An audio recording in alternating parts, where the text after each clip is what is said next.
নিজের আপন সন্তান কত বছর বয়স হলে বিছানা আলাদা করতে হবে? সন্তান বয়স যখন 10 হয়ে যাবে তখন তাকে নবীজি সাল্লাল্লাহু আলাইহি সাল্লাম বিছানা পৃথক করতে বলেছেন। তিনি বলেছেন ওয়াহজুরুহুম ফিল মাদাজি'i ওয়াহজুরুহুম ফিল মাদাজি'i ইযা বালাগু আশরা আও কামা ওয়ারাদা ফিল হাদিস। কোন কোন বর্ণনায় ওয়াফাররিকুহুম আসছে।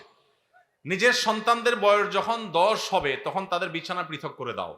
এক কম্বলে এক কাঁথার নিচে দুজন ঘুমাবে না, তখন আলাদা আলাদা হবে। যদি বিছানা পৃথক করা বলতে আলাদা খাট আলাদা চকিতে শোয়ানোর মতো আর্থিক সঙ্গতি না থাকে, তাহলে একই কক্ষেও যদি থাকে তো মাঝখানে পার্টিশন থাকবে, কোলবালিশ যাতে কিছু থাকবে, আলাদা কম্বল কাঁথা থাকবে, একই কাপড়ের ভিতরে বা একই কাপড়ের নিচে ঘুমাবে না।